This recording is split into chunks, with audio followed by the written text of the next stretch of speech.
बात आपको मालूम है कि हमारे पड़ोसी देशों में से कुछ देश ऐसे हैं जिनके साथ बॉर्डर पर अक्सर तनाव का माहौल रहता है और कभी कभी तो तनाव इतना ज्यादा बढ़ जाता है कि जंग तक की नौबत आ जाती है। तो हमारे दुश्मन देश उसका इस्तेमाल हमारे देश को नुकसान पहुंचाने के लिए कर सकते हैं। हेलो गाइस, कैसे हैं आप सब। हमारे चैनल ब्लू ट्रेंड में आपका स्वागत है।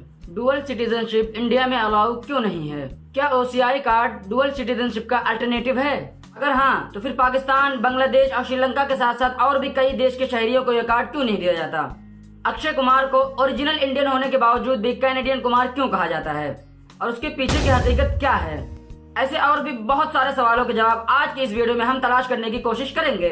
तो अगर आप चैनल पर पहली बार विजिट कर रहे हैं तो प्लीज वीडियो को लाइक और चैनल को सब्सक्राइब जरूर करें, क्योंकि बहुत सारे लोग तो सिर्फ इसलिए सब्सक्राइब नहीं करते हैं कि ये अभी एक न्यू क्रिएटर है, जबकि स्टार्टिंग में न्यू क्रिएटर को इनकरेज करने के लिए सबसे ज्यादा इंपॉर्टेंट होता है। गाइस, अभी के टाइम अगर इंडियंस अपनी सिटीजनशिप छोड़े बिना किसी दूसरे कंट्री में बसना चाहते हैं तो ये पॉसिबल नहीं है, क्योंकि इंडियन गवर्नमेंट अपने लोगों के लिए डुअल सिटीजनशिप अलाउ ही नहीं करती और इसी वजह से हर साल लाखों की तादाद में इंडियंस भारत की नागरिकता को छोड़कर दूसरे देशों में बस रहे हैं। हिंदुस्तान टाइम्स की रिपोर्ट के मुताबिक सिर्फ साल 2022 में तकरीबन 2,25,620 भारतीयों ने भारत की नागरिकता को छोड़कर किसी और देश की नागरिकता ले ली है। अब आपके मन में ये सवाल आ रहा होगा कि आखिर भारत सरकार डुअल सिटीजनशिप को अलाउ क्यों नहीं करती है। सबसे पहले हम बात करते हैं कि डुअल सिटीजनशिप आखिर होती क्या है।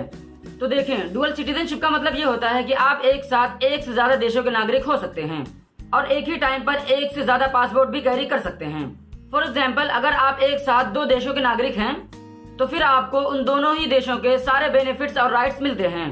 अब चाहे वो वोट देने या फिर प्रॉपर्टी खरीदने का राइट हो या फिर health care, education, business, social security और गवर्नमेंट फंड जैसी सभी फैसिलिटी का लाभ उठाना हो। लेकिन इन सब के अलावा अगर देखा जाए तो डुअल सिटीजनशिप का सबसे बड़ा फायदा ये होता है, 2 पासपोर्ट होने की वजह से उन दोनों देशों के दरमियान ट्रेवल करना बहुत ही आसान हो जाता है, क्योंकि इसमें वीजे की जरूरत नहीं होती। इसके अलावा ये उन लोगों के लिए भी काफी फायदेमंद होता है जो अपने काम की खातिर बाहर जाते हैं और वहीं बस जाते हैं, क्योंकि डुअल सिटीजनशिप की मदद से उन्हें अपने देश के साथ साथ उस दूसरे देश की भी सारी फैसिलिटीज मिल जाती है जहाँ पर वो रह रहे हैं, जिसकी वजह से उन्हें ग्रो करने में काफी मदद मिलती है। इसी तरह डुअल सिटीजनशिप से और भी लोगों को ग्रो करने में काफी मदद मिल सकती है, लेकिन चूंकि इंडियन कॉन्स्टिट्यूशन में डुअल सिटीजनशिप का कोई भी प्रोविजन नहीं है। अब अगर इसके बाद भी कोई इंडियन किसी दूसरी कंट्री की सिटीजनशिप लेता है तो उसकी इंडियन सिटीजनशिप ऑटोमेटिक ही खत्म हो जाएगी, क्योंकि पासपोर्ट एक्ट 1967 के अकॉर्डिंग सभी इंडियन पासपोर्ट होल्डर्स के लिए ये बात जरूरी हो जाती है कि जब वो किसी दूसरी कंट्री की सिटीजनशिप ले लें तो उसके तुरंत बाद उन्हें अपने इंडियन पासपोर्ट को भारत सरकार के ऑफिस में जमा करवाना होगा, जिसके बाद उनकी भारतीय नागरिकता खत्म कर दी जाएगी और इंडियन सिटीजन को मिलने वाले बेनिफिट्स भी अब उनको नहीं मिलेंगे। वैसे तो लाखों इंडियंस ऐसे हैं जिन्होंने दूसरे देशों की नागरिकता ले रखी है, लेकिन चूंकि उनके घर वाले और सारे रिश्तेदार यहीं रहते हैं तो जाहिर सी बात है कि उनका लगाव इस देश से हमेशा ही रहेगा और इसी वजह से काफी सारे लोग भारत सरकार से डुअल सिटीजनशिप की मांग करते रहते हैं। फिर इंडियन गवर्नमेंट ने अभी तक अपने नियमों में कोई भी बदलाव नहीं किया है, तो क्या हमारी गवर्नमेंट को अपने नियमों में बदलाव करना चाहिए और डुअल सिटीजनशिप से इस देश को कितना फायदा और कितना नुकसान है, आइए जानते हैं डिटेल में। पहले हम बात करते हैं बेनिफिट्स ऑफ डुअल सिटीजनशिप की।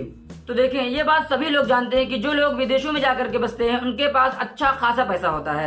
अब अगर इनको इंडिया में सिटीजनशिप दे दी जाए तो वो लोग इंडिया में और भी ज्यादा इन्वेस्टमेंट कर पाएंगे और जाहिर सी बात है कि जब इन्वेस्टमेंट ज्यादा होगी तो नए नए स्टार्टअप्स और जॉब्स भी क्रिएट होंगी, जिससे गवर्नमेंट पर ज्यादा जॉब देने का प्रेशर भी कुछ हद तक कम हो जाएगा। लेकिन फिर सवाल ये उठता है कि लगातार हो रही मांगों के बावजूद भी हमारी गवर्नमेंट डुअल सिटीजनशिप क्यों नहीं देती?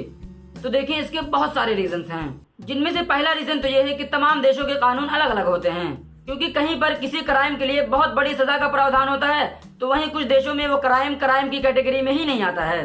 और यही वजह है कि बहुत सारे लोग इंडिया में कोई अपराध या धोखाधड़ी करने के बाद डुअल सिटीजनशिप का फायदा उठाकर किसी ऐसे देश में जा सकते हैं जहां का कानून भारत जितना सख्त नहीं होगा, और इसके बहुत सारे एग्जाम्पल हमारे सामने पहले से ही मौजूद हैं। और अगर बात करें सेकंड रीजन की, तो ये बात आपको मालूम है कि हमारे पड़ोसी देशों में से कुछ देश ऐसे हैं जिनके साथ बॉर्डर पर अक्सर तनाव का माहौल रहता है और कभी कभी तो तनाव इतना ज्यादा बढ़ जाता है कि जंग तक की नौबत आ जाती है। अगर ऐसे में डुअल सिटीजनशिप इंडिया में अलाउ कर दिया जाए तो हमारे दुश्मन देश उसका इस्तेमाल हमारे देश को नुकसान पहुंचाने के लिए कर सकते हैं, और इंडिया में डुअल सिटीजनशिप को अलाउ ना करने का सबसे मेन रीजन यही है। एक सवाल ये भी उठता है कि जो इंडियन यहाँ की सिटीजनशिप छोड़ चुके हैं, क्या अब वो दोबारा इंडिया में कभी नहीं आ सकते? तो देखें, इंडियन गवर्नमेंट अगरचे डुअल सिटीजनशिप को अलाउ नहीं करती, लेकिन सरकार ने उसका अल्टरनेटिव ऑप्शन रखा हुआ है और उन्हीं में से एक ऑप्शन है OCI यानी कि ओवरसीज सिटीजन ऑफ इंडिया, जिसकी शुरुआत हुई थी साल 2006 के अंदर, जिसके तहत उन्हें लाइफ टाइम इंडिया में रहने, काम करने और सभी तरह के ट्रांजैक्शन करने की फैसिलिटी मिलेगी। साथ ही ओसीआई कार्ड होल्डर जब भी चाहे भारत बगैर वीजे के आ जा सकता है। और सबसे अच्छी बात ये होती है कि उस कार्ड की वैलिडिटी लाइफ टाइम होती है, रेनुअल वगैरह की कोई भी झंझट नहीं होती है। लेकिन इसमें भी कुछ देश ऐसे हैं जिनके सिटीजन्स को ओसीआई कार्ड फैसिलिटी नहीं मिलती है, जिनमें पाकिस्तान, श्रीलंका, बांग्लादेश, नेपाल, अफगानिस्तान और ईरान जैसे देश शामिल हैं। और ऐसा सिर्फ इसलिए है कि ये सब के सब हमारे पड़ोसी देश हैं और इन सभी कंट्रीज के लोगों को ये फैसिलिटी देना एक बहुत बड़ा नेशनल थ्रेट साबित हो सकता है। और सबसे आखिर में बात करते हैं कि अक्षय कुमार को कैनेडियन कुमार क्यों कहते हैं और अक्षय कुमार ने भारत की नागरिकता आखिर क्यों छोड़ी थी। तो दोस्तों, ललन टॉप को दिए गए एक इंटरव्यू में अक्षय कुमार ने खुद ही बताया था कि मेरी 14 फिल्में लगातार बॉक्स ऑफिस पर फ्लॉप हो गई थी, जिसकी वजह से मुझे लगा कि अब मुझे कोई दूसरा बिजनेस कर लेना चाहिए और इसी वजह से मैंने ये फैसला लिया था। लेकिन फिर बाद में मेरी फिल्में अच्छी चलने लगी और मैं भारत में ही रहने लग गया। खैर, इस वीडियो में बस इतना ही। अगर वीडियो पसंद आए तो वीडियो को लाइक, चैनल को सब्सक्राइब जरूर करें।